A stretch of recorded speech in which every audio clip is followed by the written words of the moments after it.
Selamat hari Minggu, GP Arauna. Mari kita bersorak buat dia pagi ini.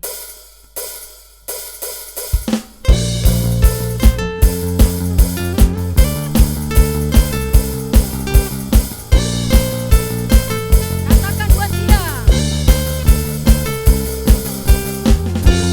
Yesus, kau kekuatan hidupku.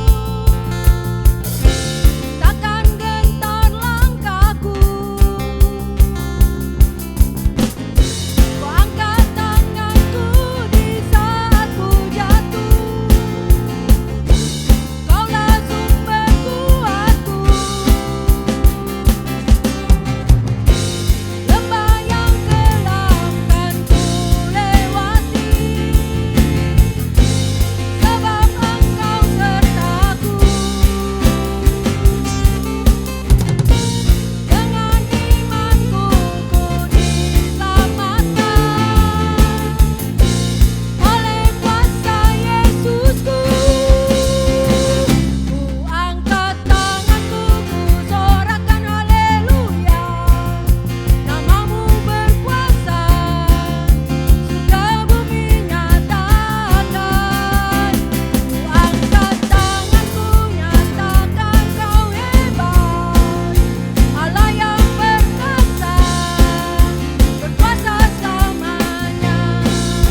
kami sembah Tuhan.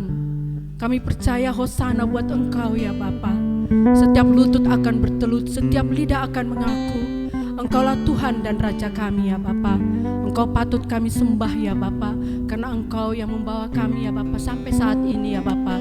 Engkau memberikan kami kekuatan dan kesehatan sehingga kami mampu berdiri ya Bapa untuk menyembah dan memuji akan Engkau Tuhan.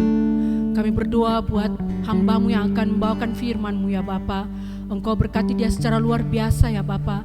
Engkau bukakan tingkap-tingkap rema buat dia ya Bapa, membawakan rema yang baru buat kami. Dan biarlah Tuhan Yesus kami menerima rema yang baru yang berasal daripada Engkau. Dalam nama Tuhan Yesus kami sudah boleh berdoa dan mengucap syukur kepada Bapa di surga. Amin. Shalom, selamat pagi saudara, kita ketemu lagi. Saya percaya kita ada dalam sikap ibadah karena memang sekalipun online kita tetap beribadah. Amin saudara. Ibadah itu bukan sekedar ritual sehingga kita mengandalkan tempat, kita mengandalkan fasilitas.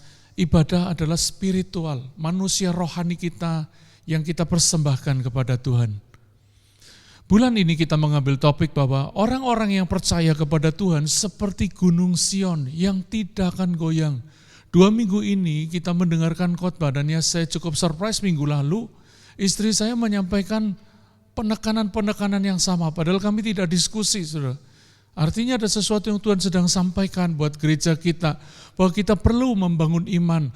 Orang-orang yang percaya kepada Tuhan adalah seperti gunung Sion, yang tetap untuk selama-lamanya, yang tidak goyang. Saudara yang dikasih Tuhan, kalau ayat ini berbicara buat gereja kita bulan ini, mari kita hidupi. Namun minggu ini saya akan membawa kepada saudara, Tuhan seperti apakah yang perlu kita percayai dan kita yakini. Saudara. Ada banyak orang, mereka sulit percaya kepada Tuhan, bisa berupa ateis atau agnostik, percaya kepada Tuhan tetapi mereka berpikir Tuhan tidak bisa masuk akal. Tuhan tidak seperti yang dipikirkan kebanyakan orang. Akibatnya banyak orang tidak sungguh-sungguh percaya kepada Tuhan. Oleh karena itu saudara yang dikasih Tuhan, pagi ini kita akan belajar tentang Tuhan yang dekat, Tuhan yang tidak jauh, Tuhan yang bisa kita rasakan. Saya mengambil bacaan pada saat ini dari Kisah Para Rasul pasal 17 dimulai ayat 16 sampai 34. Mari kita buka ayat ini saudara. Judul perikop di kitab perjanjian baru, di terjemahan baru yang kita miliki adalah Paulus di Athena.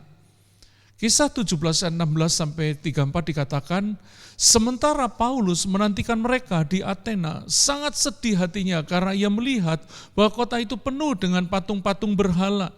Karena itu di rumah ibadat ia bertukar pikiran dengan orang-orang Yahudi dan orang-orang yang takut akan Allah. Dan di pasar setiap hari dengan orang-orang yang dijumpainya di situ. Dan juga beberapa ahli pikir dari golongan Epikuros dan Stoa bersoal jawab dengan dia, dan ada yang berkata, apakah yang hendak dikatakan si peleter ini? Tetapi yang lain berkata, rupa-rupanya ia adalah pemberita ajaran dewa-dewa asing, sebab ia memberitakan tentang Yesus dan tentang kebangkitannya. Saudara yang dikasih Tuhan, sebelum kita lebih lanjut, pada waktu Paulus di Athena, sebenarnya dia tidak sedang sengaja ada di kota itu. Kalau saudara membaca di ayat pertama, ketika Paulus di Tesalonika memberitakan Injil, ada keributan. Orang-orang Yahudi, orang-orang agamawi menggerakkan preman-preman untuk membuat kekacauan. Sampai hari ini tantangan itu masih terjadi. Orang-orang yang agamawi membuat kekacauan atas nama agama. Menghasut orang-orang untuk membuat keributan. Saudara yang dikasih Tuhan, waktu dia ada di Tesalonika ada keributan, maka Paulus pergi ke Berea. Di Berea orang-orang yang dari Tesalonika tidak bisa menerima itu, mereka masih mengejar Paulus sampai di Berea. Di Berea pun mereka membuat kekacauan dan akhirnya Paulus disarankan untuk pergi ke Athena. Di Athena dia menunggu Pak Timotius dan rekannya. Sambil menunggu dikatakan tadi Paulus sangat sedih hatinya karena ia melihat bahwa kota itu penuh dengan patung-patung berhala. Nah pertanyaan saya saudara, apa yang membuat saudara dan saya sedih saat ini? Pandemi, rezeki kita menurun, kita mengalami kesulitan, anak kita tidak bisa sekolah, kita tidak bisa liburan, atau seperti Paulus, di tengah kondisi dia sedang menanti Timotius dan rekannya, hatinya sangat sedih melihat kota itu. Bagaimana sikap saudara saat ini? Apakah saudara dan saya ketika melihat kota kita, di mana saudara tinggal, saudara sedih karena orang-orangnya belum percaya Tuhan, orang-orang masih terikat dengan kuasa kegelapan, atau saudara sedih karena kebutuhan saudara, keinginan saudara tidak terpenuhi? Mari kita jadi bahan perenungan pada saat ini, saudara. Apa yang dilakukan Paulus? Tadi dikatakan di rumah ibadah dia bertukar pikiran, diskusi, berdialog dengan orang-orang Yahudi dan orang-orang yang takut akan Allah. Ini dengan orang-orang seiman. Dan di pasar setiap hari dengan orang-orang dijumpainya di situ. Saudara bisa bayangkan setiap hari ngomong tentang hal rohani, setiap hari, saudara. Bukan cuma di hari Sabat, bukan cuma di hari Minggu, setiap hari. Bagaimana saudara dan saya saat ini? Apakah ketika kita bicara tentang hal rohani, itu menjadi gaya hidup kita, atau kita, jangan nih, sudah hari Minggu saja udah cukup, udah terlalu banyak kita dengar ayat. Atau saudara, gak punya gairah seperti Paulus, menjadikan hal-hal rohani sebagai yang utama buat hidup. Setiap hari, saudara, di pasar dengan orang yang dijumpainya, ngomong Alkitab, ngomong firman, sampai tadi dikatakan Paulus dijuluki si peleter. Peleter itu orang yang ngomong tanpa berhenti, saudara. Orang yang ngomong terus, ya. Orang yang ngomong terus, tadi dikatakan Paulus itu disebut peleter. Apakah saudara dan saya sampai dijuluki peleter ketika saudara memberitakan firman Tuhan? Saudara begitu bersemangat sampai orang bosan dengarnya. Kalau saudara berbicara Alkitab sampai orang bosan mendengarnya, saudara sedang seperti apa yang ditulis di Alkitab, menjadi peleter firman Tuhan. Ngomong terus, derocos terus tentang firman. Kalau kita bisa bicara tentang gosip, kita bisa menjelekkan teman kita bisa bicara tentang hal-hal yang tidak kudus, begitu banyak dan setiap hari. Jangan menganggap aneh ketika kita harus membangun hal-hal rohani lewat perkataan kita, sikap kita. Sungguh menyedihkan ketika hal-hal rohani malah dianggap aneh. Dan juga dia berbicara dengan beberapa ahli pikir dari golongan Epikuros dan Stoa. Nanti kita akan belajar. Mari kita lanjut. Apa yang dikatakan? Paulus memberitakan tentang Yesus dan tentang kebangkitannya. Saudara, apakah kita masih memberitakan Yesus dan kebangkitannya? Apa yang terjadi karena pembicaraan Paulus yang sampai dijuluki peleter ini? Mereka membawanya menghadap sidang Areopagus. Ya, membawa ke sidang Areopagus. Sidang Areopagus itu bukan pengadilan, karena waktu itu Yunani sudah ada di bawah pengaruh Romawi di abad kedua sebelum Masehi. Tetapi sidang Areopagus itu sangat penting dalam membahas agama dan moral. Kalau ada hal penting berkenan dengan agama dan moral, maka mereka membawa ke sidang Areopagus, di bukit Areopagus. Lalu dikatakan, bolehkah kami tahu ajaran baru mana yang kamu ajarkan ini? Sebab engkau memperdengarkan kepada kami perkara-perkara yang aneh. Karena itu kami ingin tahu apakah artinya semuanya itu. Saudara, di saat itu orang-orang tanya, apa yang kamu bawakan? Aneh banget, saudara. Saudara, ketika kita jadi peleter firman, yang ngomong terus tentang firman, orang kan satu kali penasaran. Saudara, kalau orang sampai tidak penasaran dengan iman saudara, mungkin karena saudara tidak banyak bersaksi, tidak banyak bercerita. Dan di ayat 21 dikatakan, adapun orang-orang Athena dan orang-orang asing yang tinggal di situ tidak mempunyai waktu untuk sesuatu selain untuk mengatakan atau mendengar sesuatu yang baru. Ini sesuatu yang baru perlu didengar. Saudara, adakah berita yang kau sampaikan menjadi sesuatu yang baru menyentak banyak orang, banyak teman-temanmu, khususnya orang di kota kita. Saudara, sungguh menyedihkan ketika pandemi ini menghentikan kita untuk bersaksi, untuk berbicara tentang firman Tuhan, berbicara tentang iman, saudara. Saudara yang dikasih Tuhan, mari kita lanjut ayat berikutnya, saudara. Tadi dikatakan Paulus itu begitu semangat. Lalu ketika di Areopagus kita membaca di ayat 22 sampai ayat selanjutnya. Paulus pergi berdiri di atas Areopagus dan berkata, hai orang-orang Athena, aku lihat bahwa dalam segala hal kamu sangat beribadah kepada dewa-dewa, sangat beribadah saudara. Mereka sangat beribadah kepada dewa-dewa. Saudara yang dikasih Tuhan, ini orang di Yunani, orang yang sangat beribadah tapi kepada dewa-dewa. Saudara bisa bayangkan? Dalam segala hal, apakah kita anak-anak Tuhan dalam segala hal kita sangat beribadah kepada Tuhan kita? Sebab ketika aku berjalan-jalan di kotamu dan melihat-lihat barang-barang pujaanmu, aku menjumpai juga sebuah mezbah dengan tulisan kepada Allah yang tidak dikenal. Apa yang kamu sembah tanpa mengenalnya, itulah yang kuberitakan kepada kamu. Ayat 24, Allah yang telah menjadikan bumi dan segala isinya, Ia yang adalah Tuhan atas langit dan bumi, tidak diam dalam kuil-kuil buatan tangan manusia, dan juga tidak dilayani oleh tangan-tangan manusia, seolah-olah ia kekurangan apa-apa. Karena Dialah yang memberikan hidup dan napas dan segala sesuatu kepada semua orang. Ayat 26-28, dari satu orang saja ia telah menjadikan semua bangsa dan umat manusia untuk mendiami seluruh muka bumi. Dan Dia telah menentukan musim-musim bagi mereka dan batas-batas kediaman mereka. Ayat 27, supaya mereka mencari Dia dan mudah-mudahan menjamah dan menemukan Dia, walaupun Ia tidak jauh dari kita masing-masing. Sebab di dalam Dia, di dalam Tuhan kita hidup, kita bergerak, kita ada, seperti yang telah dikatakan oleh pujangga-pujanggamu. Sebab kita ini adalah dari keturunan Allah juga. Saya akan selesai sampai ayat 34, selesaikan. Karena kita berasal dari keturunan Allah, kita tidak boleh berpikir bahwa keadaan ilahi sama seperti emas atau perak atau batu, ciptaan kesenian dan keahlian manusia. Dengan tidak memandang lagi zaman kebodohan, maka sekarang Allah telah memberitakan kepada manusia bahwa di mana-mana semua mereka harus bertobat, semua manusia. Karena Ia telah menetapkan suatu hari pada waktu di mana Ia dengan adil akan menghakimi dunia oleh seorang yang telah ditentukannya. Sesudah Ia memberikan kepada semua orang suatu bukti tentang hal itu dengan membangkitkan Dia dari antara orang mati. Perhatikan ayat 32-34, ketika mereka mendengar tentang kebangkitan orang mati, maka ada yang mengecek dan yang lain berkata, lain kali saja kami mendengar engkau berbicara tentang hal itu.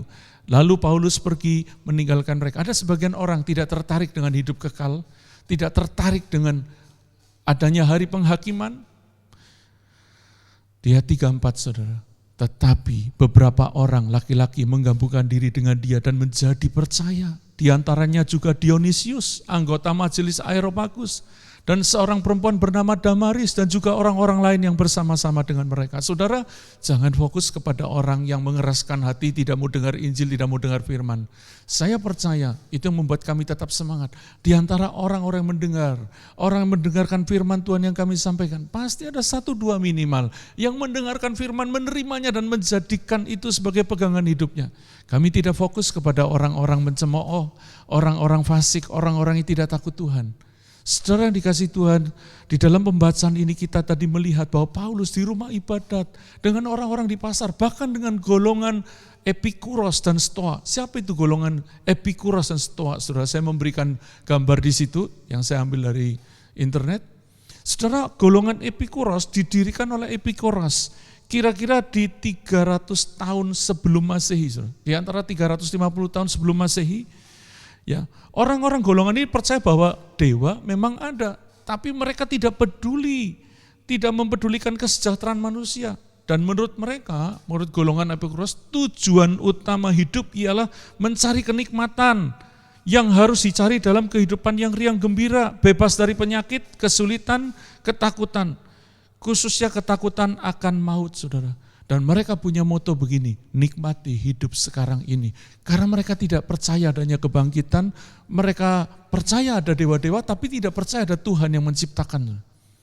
Mereka percaya dewa-dewa, mereka tidak percaya. Itu golongan Epikuros.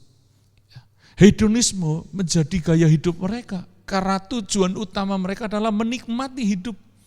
Menikmati kebahagiaan, mengejar kebahagiaan. Ada golongan Stoa, saudara, pendirinya Zeno. Ya kira-kira waktu yang hampir berdekatan dengan golongan ini, karena di Yunani, di Athena itu banyak, bukan kota ya politik atau yang ekonomi. Karena kita tahu pusat pemerintahan ada di kota Roma, tapi Yunani adalah pusat peradaban, pusat pendidikan di sana. Di sana ada filsafat-filsafat yang luar biasa.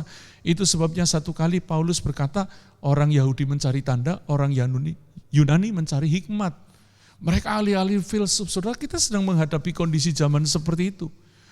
Di mana hari-hari ini banyak orang yang menggunakan filsafat-filsafat yang justru menjauhkan mereka dari Tuhan. Karena mereka mencoba mencari nilai-nilai hidup tanpa melibatkan Tuhan yang menciptakan, dan yang kedua tidak melibatkan firman Tuhan. Oleh itu kita belajar, apa itu golongan Stoa? Tadi golongan Epikuros yang punya moto nikmati hidup sekarang ini. Menurut orang-orang golongan dari golongan Stoa yang didirikan oleh Zenos, bahwa mereka percaya bahwa kehidupan yang berbahagia adalah kehidupan yang dijalani sesuai dengan alam. Banyak penganut golongan ini, saudara, orang-orang yang baik secara moral. Tidak semua orang yang hidupnya seperti golongan Epikuros. Mereka baik-baik saja secara moral. Mereka punya pengaruh di dalam kehidupan mereka, tapi mereka tidak percaya akan adanya kekekalan. Saudara, mereka punya kesadaran moral yang tinggi, tapi enggak percaya adanya kekekalan. Itu sebabnya Paulus memberitakan dari tadi dia melihat bahwa mereka orang-orang yang membutuhkan Tuhan.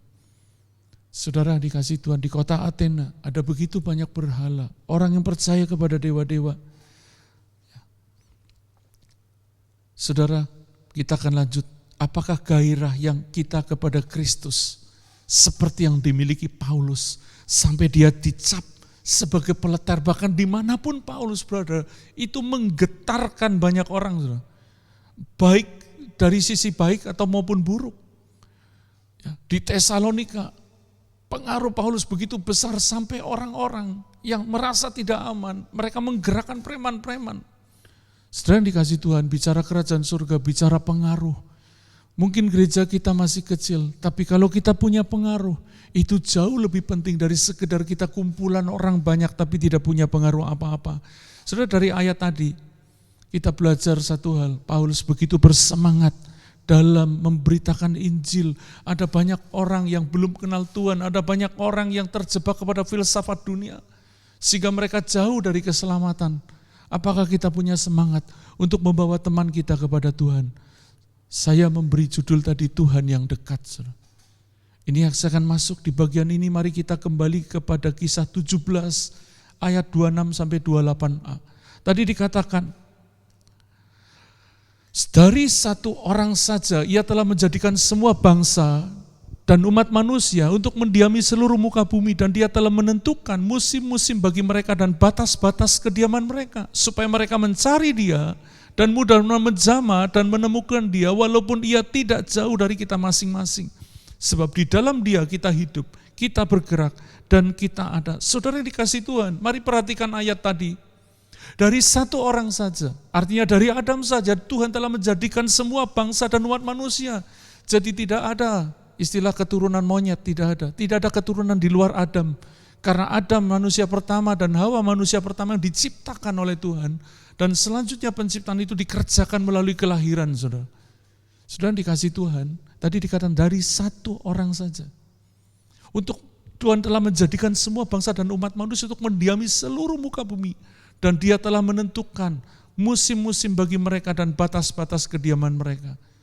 Tuhan menciptakan dari satu orang, menentukan musim-musim dan batas-batas kediaman. Saudara, saya akan membawa ini kepada saudara. Tadi dikatakan, supaya mereka mencari dia dan mudah-mudahan menjamah dan menemukan dia, walaupun dia tidak jauh dari kita masing-masing. Perhatikan kata masing-masing. Saudara, Tuhan adalah Tuhan yang dekat, ia tidak jauh dari kita masing-masing. Tuhan yang personal. Dia Tuhan yang universal tapi juga sangat personal kepada saudara dan saya. Dia bisa mengenal saudara secara pribadi begitu dekat. Dia bisa tahu pergumulan saudara dan saya. Itu Tuhan yang kita sembah. Tuhan yang menciptakan langit dan bumi, saudara. Tadi dikatakan Tuhan bisa kita jamah. Karena dikatakan supaya mereka mencari, menjamah dan menemukan. Menjamah itu bisa disentuh, bisa dipegang, bisa dirasa. Dan dengan demikian kita bisa menemukan karena kita bisa merasakannya. Saudara yang dikasih Tuhan, ini yang muncul berminggu-minggu. Mungkin khotbah saya terbata-bata hari ini. Jujur saja sampai hari ini kami semua yang pelayanan online itu betul-betul masih bergumul karena kita khotbah menghadap kamera. Bayangkan saya cuma berdua dengan Debbie, pemusik cuma dengan Debbie, tidak ada jemaat. Kadang-kadang kami seperti ngomong ke tembok. Apalagi kalau ketika kita ibadah minggu, maka yang ditampilkan kita hanya duduk nonton. Betapa kami semakin bergumul ketika saudara lagi ibadah cuma nonton. tapi tidak terlibat. Mari saudara terlibat aktif di ibadah kita, baik di pujian, mari ikut nyanyi, nyembah, angkat tangan, itu kami lakukan setiap minggu. Tetap dengar firman Tuhan, kalau ada yang menyentuh kami katakan amin, yes, seperti di gereja, saya lakukan setiap minggu. Kalau saudara melihat kadang-kadang saya mengambil foto sebelum ibadah, kenapa? Saya mau memberitahu kepada saudara, kami pun beribadah seperti ada di gereja, mandi, siap, gosok gigi, seperti persis kalau kita lagi onsite. Persis, hanya bedanya tentu karena kita tidak pakai sepatu, karena kita di dalam rumah. Tapi saya mau katakan, kami punya kesungguhan dalam mencari Tuhan. Karena kami rindu, kami menemukan Dia.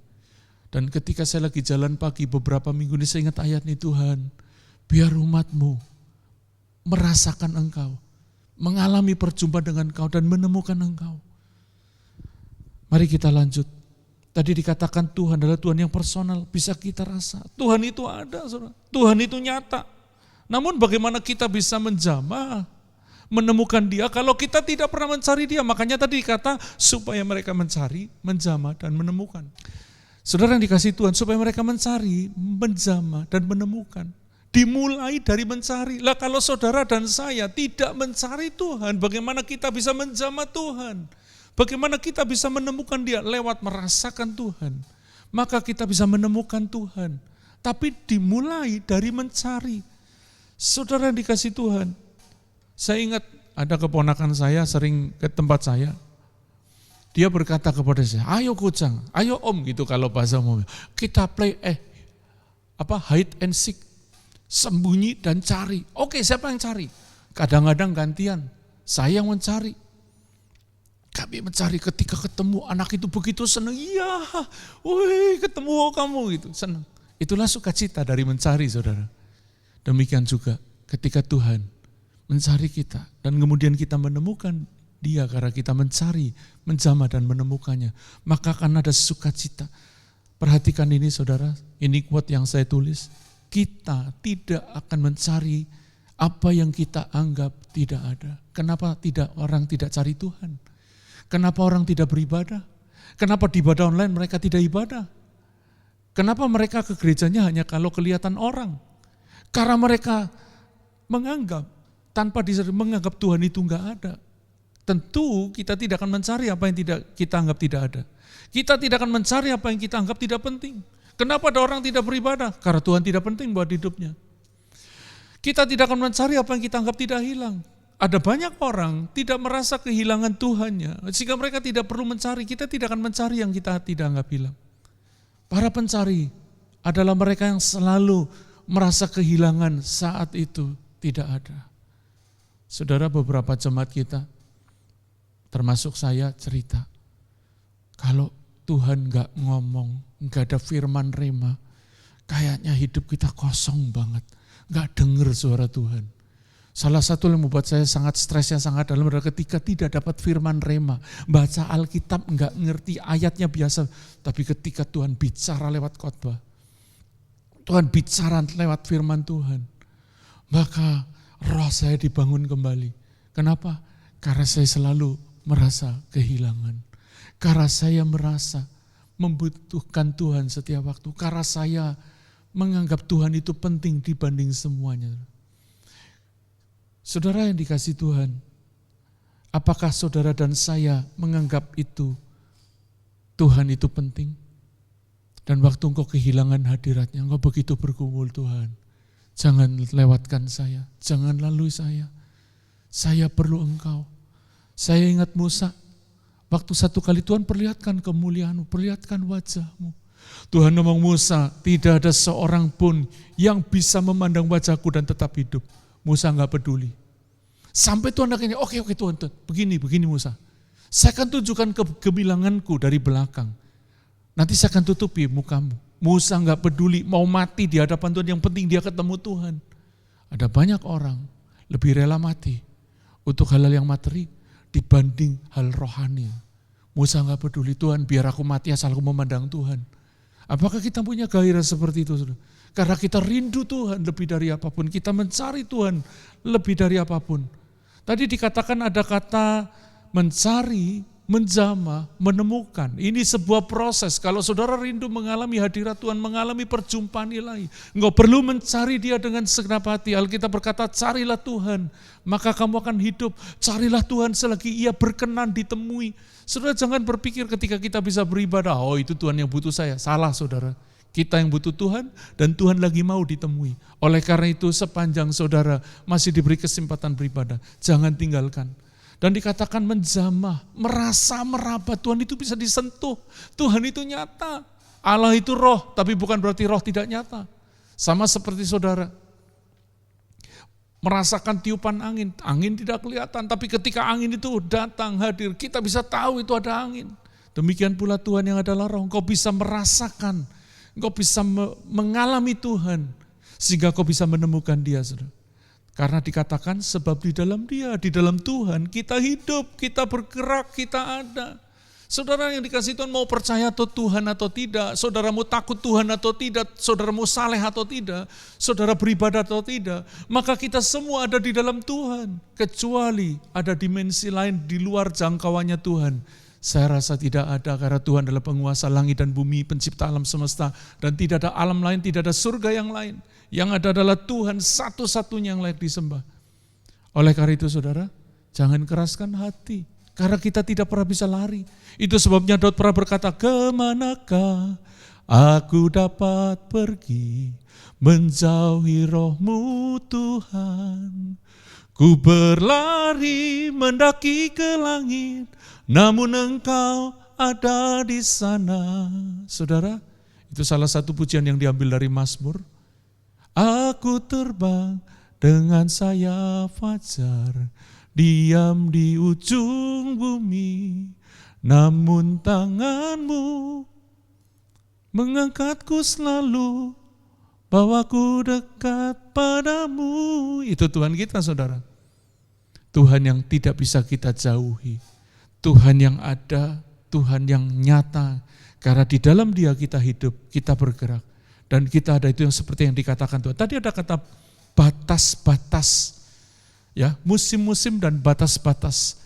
Kembali ke ayat 26. Dari satu orang saja Ia telah menjadikan semua bangsa dan umat manusia untuk mendiami seluruh muka bumi. Dan Dia telah menentukan musim-musim bagi mereka dan batas-batas kediaman mereka. Tadi ada kata musim-musim dan batas-batas kediaman, saudara. Ya, ada batas-batas, musim-musim dan batas-batas. Saudara, Tuhan telah menentukan musim bagi kita untuk kita bisa menemukan Dia. Tuhan menentukan batasan-batasan untuk kita bisa menemukan Dia. Satu kali ada orang yang mungkin saya pernah sampaikan di sebuah khotbah. Dia orang yang dari kecil tidak tahu tentang Tuhan. Satu kali dia bertanya kepada saya, Pak, kalau Tuhan itu ada, saya pernah khotbah beberapa minggu lalu tentang ini, saya ceritakan lagi. Kenapa ada perang? Kenapa ada ini? Saya tahu Bapak ini. Dia tidak yakin adanya Tuhan. Kalau Tuhan ada, kenapa ada kejahatan? Saya bilang cuma balas begini, Om, kalau Tuhan tidak ada, siapa yang mengatur matahari terbit di pagi hari, terbenam di sore hari secara begitu teratur? Tidak ada yang memerintahkan. Sesuatu yang teratur itu tidak otomatis. Ada yang mengaturnya. Demikian pula saya berkata pada Bapak ini, Om, Tuhan itu ada.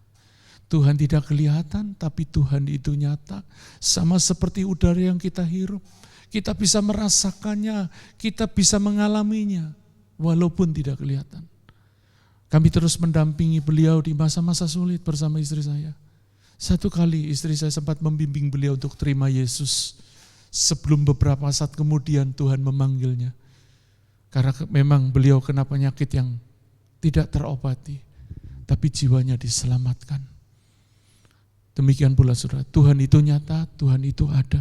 Saudara dikasih Tuhan tadi ada batas-batas, ada musim-musim. Apa itu musim? Kata musim dipakai kata kairos, waktu yang tepat, kesempatan, ya, waktu yang dimaksudkan itu musim-musim, waktu yang tepat. Saudara dikasih Tuhan ketika kita bicara kairos itu bicara waktu di mana waktu Tuhan bekerja. Musim-musim kehidupan ini tidak otomatis mengalir begitu saja tanpa ada yang mengaturnya. Ada musim panen, ada musim menabur, ada semua musim. Tuhan yang mengatur semuanya. Saudara yang dikasihi Tuhan, mari kita membaca satu ayat ketika Paulus di Listra.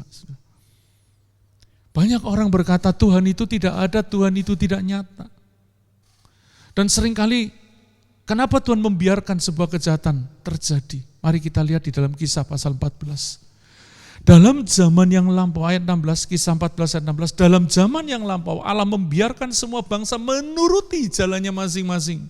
Namun ia bukan tidak menyatakan dirinya dengan berbagai-bagai kebajikan. Perhatikan saudara, tadi ada kata Tuhan membiarkan orang hidup menurut jalannya masing-masing. Itu sebabnya kenapa ada orang yang begitu jahat, kenapa ada orang begitu licik. Sepertinya Tuhan membiarkan, tapi tahukah saudara, dikatakan ayat 17, namun ia bukan tidak menyatakan dirinya dengan berbagai-bagai kebajikan. Tuhan bukan diam saja. Ketika Tuhan sepertinya membiarkan orang menurut jalannya masing-masing, sesungguhnya dia tetap menyatakan dirinya. Hanya orang-orang yang tidak mau bertobat, mereka akan mengalami akibat penghukuman kekal kelak.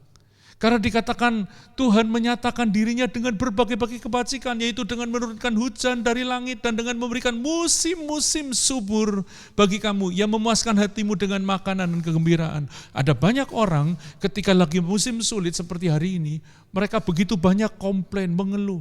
Kenapa Tuhan biarkan? Tapi pada waktu musim subur, apakah mereka ingat Tuhan? Enggak. Banyak orang hari ini bahkan tidak menghormati Tuhannya ketika semuanya baik. Karena saya mau katakan kepada saudara, banyak orang mengaku beriman mulutnya, tapi tindakannya, perkataannya, sikap hatinya itu menyangkali keberadaan Tuhan. Itu yang namanya ateis. Saudara. Orang yang ateis adalah menyangkali keberadaan Tuhan, tidak bertuhan. Banyak orang ateis di dalam hatinya, mulutnya iya, KTP-nya tidak ateis, saudara. KTP-nya tidak ateis, ada agamanya. Tapi seberapa banyak perilaku mereka ateis, mengatakan Tuhan ada, perbuatannya menyangkalinya. Saudara, mari kita membangun. Tuhan itu ada, Tuhan itu nyata. Dia menyatakan melalui musim-musim yang subur. Itu cara Tuhan menunjukkan keberadaannya. Di musim sulit pun kadang-kala dipakai Tuhan untuk menyatakan ketika Tuhan membawa orang Israel ke padang gurun untuk menguji hati mereka. Apa yang ada di hati mereka? Bayangkan Tuhan perlu tahu isi hati mereka. Bisa jadi ini waktu sulit bagi kita menjadi waktu di mana Tuhan sedang mau tahu isi hati kita. Itu yang saya pernah ngomong berulang kali, resetting hidupmu. Jangan sampai pandemi ini berlalu kita tidak pergi kemana-mana. Bukan pergi dalam arti pergi secara fisik, tapi kita tidak bertumbuh. Kita tidak bergerak, kita tidak menjadi lebih baik, lebih beriman, lebih saleh, lebih suci. Kita tidak berubah. Sungguh menyedihkan akan hal. Tadi ada musim-musim, saudara. Juga ada batas-batas. Saudara, Tuhan memberikan kita batas-batas kediaman. Betul ada angkasa luar. Orang sedang mencoba mengirim makhluk hidup ke Mars. Setelah mereka bisa mendaratkan robot di sana, ada pesawat antariksa dari beberapa negara bisa sampai ke Mars untuk melihat permukaan mereka yang diperkirakan bisa nanti satu kali jadi tempat hunian. Tapi menurut saya tidak, karena Tuhan memberikan bumi ini sebagai tempat kediaman. Dan itu adalah batas-batas. Jangankan batas antar planet, antar galaksi. Sudah tahu batas geografis? Kalau sudah pergi, ada dinosaurus ditemukan di belahan bumi lain, di Indonesia tidak ditemukan. Ada ditemukan komodo di Indonesia, tapi di negara lain tidak ada, karena itu memang batasan-batasan yang Tuhan beri. Bahkan kalau saudara belajar tentang garis Wallacea, di mana kita menemukan sebuah keanekaragaman hayati yang spesifik. Garis Wallacea ya, atau Wallace bacanya. Kita menemukan di batas itu ada berbagai fauna, satwa, tanaman yang spesifik. Kenapa? Hanya untuk menunjukkan Tuhan itu ada. Dia menentukan batas-batas. Dia menentukan musim-musim. Mari kita lihat di Yeremia 5 ayat 22. Kalau Tuhan tidak membuat batas-batas, kita tidak kenal Dia. Tapi yang kedua ini yang terjadi. Masakan kamu tidak takut kepadaku? Yeremia 5 ayat 22. Masakan kamu tidak takut kepadaku? Demikianlah firman Tuhan. Kamu tidak gemetar terhadap aku. Bukankah aku yang membuat pantai pasir sebagai perbatasan bagi laut? Sebagai perhinggaan tetap yang tidak dapat dilampauinya. Biarpun dia bergelora, ia tidak sanggup. Biarpun gelombang-gelombangnya ribut, mereka tidak dapat melampauinya. Saudara, kita tinggal, khususnya saya ada di daerah pantai. Udah puluhan tahun lalu bahwa kalau kutub utara mencair, maka akan ada pertambahan tinggi permukaan laut. Tapi sampai hari ini, kalau dalam batasan hitungan manusia, maka tempat saya tinggal sudah tenggelam, minimal tergenang. Saya yakin oleh anugerah Tuhan, Jakarta yang diramalkan oleh Amerika akan tenggelam di tahun sekian. Oleh anugerah Tuhan, kalau Tuhan itu membuat perbatasan bagi laut, maka sampai kapanpun tidak akan tenggelam. Oleh karena itu mari kita beriman. Lewat iman itu ada kehidupan Allah dialirkan di diri kita. Di bangsa ini ada pemulihan demi pemulihan. Saudara, Tuhan itu tadi Tuhan yang dekat, bukan Tuhan yang jauh. Saudara. Melalui musim-musim dan batas-batas. Ya, waktu kita berdiri di tepi pantai, salah satunya perbatasan laut. Ketika kita berdiri di pantai, airnya tidak pernah menyampai ke daratan kecuali kalau ada angin besar, itu pun kembali lagi. Tetap laut dan darat seperti itu posisinya.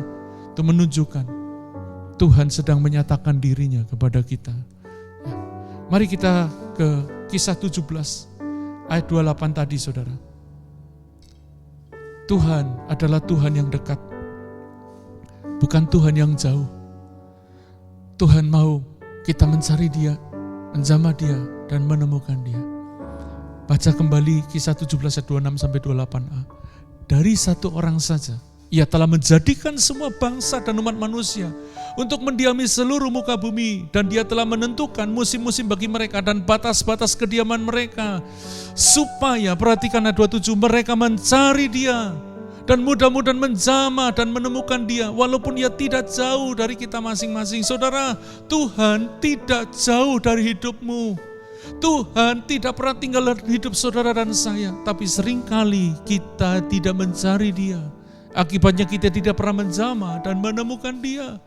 Padahal Tuhan sudah berusaha untuk menjumpai kita, menyatakan diri kita dengan menentukan musim-musim, menentukan batas-batas, dan memberikan kebaikan-kebaikannya. Tadi dikatakan Tuhan memberikan kita hujan, panas, memberikan matahari kepada semua orang. Untuk menyatakan aku ada. Siapa yang menerbitkan matahari? Siapa yang menurunkan hujan?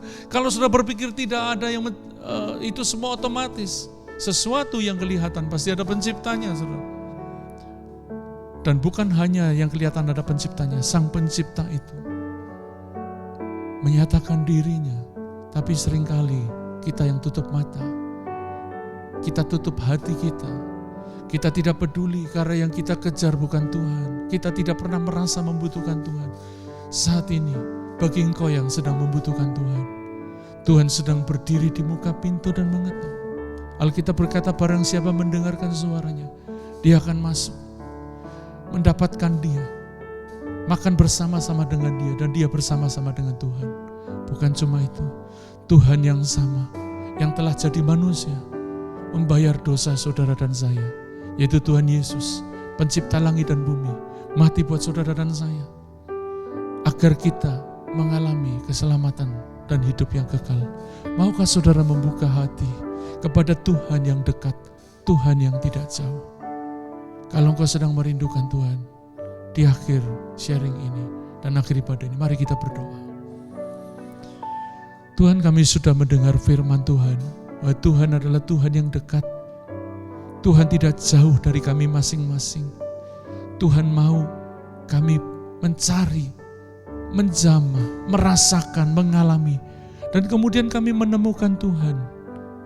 Tolong kami pagi ini, supaya kami tidak lagi mengeraskan hati ketika kami melihat pernyataan Tuhan lewat musim-musim, lewat batas-batas kehidupan, lewat kebaikan, lewat berkat, lewat nafas yang Tuhan beri, lewat perlindungan yang Tuhan nyatakan.